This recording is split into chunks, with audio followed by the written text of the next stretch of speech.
Welcome to part 9 in this video series, using the Digital I/O AOI. In this video series, we're going to be introducing the Digital I/O AOI. We'll also be importing the Digital I/O AOI into the PLC project.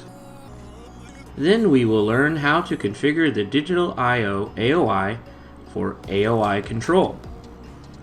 We will also explain the PLC tag structure the AOI creates that makes programming the AOI user-friendly. So let's get started with the Digital I/O AOI. If you've been following along in this video series, we've been using this sample program called Mac. Before we get started with the Digital I/O AOI, we need to understand the physical layout and some property values that we need to understand with using the Digital I/O AOI. Here in this graphic, we show a Digital I/O module. It is located in the 4th location from the COM module. The COM module is located here right next to the valve stacks. This is considered location number 1, 2, 3, and 4. The 4th location is important when configuring the add-on instruction for the PLC. In a previous video series, we covered the dip switch settings that are required when configuring the Digital I/O AOI. Because the Digital I/O module is extremely flexible, we must understand how each of the banks are configured. Banks are groupings of 4 ports. Here where my mouse is located, this is considered bank 1. Port 1, 2, 3, 4, 5, 6, and 7, and 8 is considered bank 1. This grouping of 4 ports can be configured for inputs or outputs, and any combination of PNP or NPN. Ports 9 through 16 are considered bank 2. Each of the groupings of 4 can be set up depending on how your dip switches are.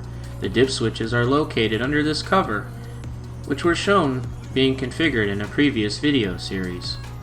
In the config module video series, we configured and set up our Digital I/O module as selection number 4. Selection number 4 shows that we have set up an input PNP and an output configuration. This means that bank A is set up for input PNP and bank B is configured for outputs. Now that we have a basic understanding of how the Digital I/O module works, we can begin importing and setting up the add-on instruction into our PLC project. So let's begin importing the Digital I/O AOI. Just like previous videos, we go over to the controller organizer tree and right-click on Add-on Instructions and select Import Add-on Instruction. We're going to be selecting the O-67 Digital I/O version 1.0 L5X file. Let's click on this file and click Import. At the time of this video, version 1.0 is being used and released. Let's go ahead and select OK. Now that our Digital I/O AOI is imported, we can go ahead and add it to our PLC project. We're already online with the PLC. We'll go ahead and disconnect or go offline. Just like previous AOIs and previous videos that we've covered, we're going to be adding a rung of ladder logic and dragging and dropping the Digital AOI onto a new rung of ladder logic. As covered in previous videos, we will need to give this AOI a tag name in the PLC processor. The naming convention that we've been utilizing has been the naming structure of Station 1, meaning that there's only one valve stack in this Ethernet configuration, and in the station number we have multiple modules. And since this Digital I/O module is located in Module 4, we're going to be giving this a name of Station 1 Module 4 _ AOI. And as in previous AOIs, we're going to drag and drop the input data structure and the output data structure into the tag name fields that are required. You'll notice that the digital I/O AOI requires an additional config data tag structure. We can go ahead and drag and drop this and change this to a C for the config data. We'll also need to give the digital I/O AOI a config tag name that's used in our PLC project. And the naming convention that we're going to be using is the same as the one above, where we're referring to this as Station 1 Module 4. And with all other AOIs, we need to identify what the module location is.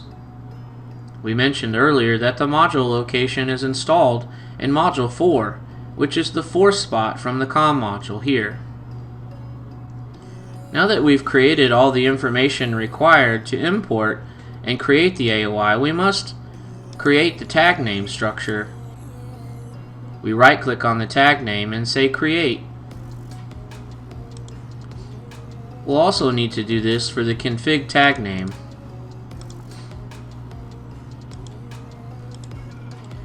Once we've created the appropriate tag names, we'll notice that our errors are gone for this rung, and we now may be able to save this project and download it into the PLC. We can download into the PLC by selecting Communication and Download. We can do this because we already have set a path name in Allen Bradley here that targets our PLC processor. Once the project has downloaded and we go online, we can look at the statuses of our digital I/O. The add-on instruction reports a status of the direct port numbers. In this particular case, we're using config setup number 4, which indicates that the first 4 ports are configured as inputs, and ports 5 through 8 are configured as outputs. Each port has a particular input. Port 1 has an input condition 1 and an input condition 2. Here we can look at a detailed view in the manual that describes the tag name structure. The tag name structure utilizes the same UDT structure as all of the COM modules. The COM modules share a structure depending on which module is being used. In this particular case, there's a table below in the manual that shows that port number .input1 and port number .input2 and also out1 and out2 are the only 2 tag structures that are being used. The rest of the tag structure is not being used for digital I/O modules. We already have a photo eye that's connected to port number 1 and also wired to input number 2. We can go ahead now and flag the photo eye, and it shows us the status of the port number. We can also create some basic ladder logic that could utilize this input condition. How we refer to this tag name structure is through the config tag name. We're going to go ahead and type in Station 1 Module 4 dot port number, and we can use the arrow to expand the port number inputs and output structure. In this particular case, we have a photo eye that's wired currently to port 1 input 2. Maybe we want to control the port number 1 output status. We can go ahead and create a coil here and copy this over and then reassign the port assignment. We can select Station 1 Module 4 port 5 and then select the first output, output 1. We have a valid run condition here that now can take an input and control an output directly on the digital I/O block. Let's go ahead and compile and download this rung. Since we have an actual photo eye that's wired to this input, we can go ahead and flag the photo eye. And in this case, we can see that the photo eye input comes on and also then turns on the output control for port number 5, which is giving us a 1 status, a binary 1, which indicates that the output is currently turned on for input 1.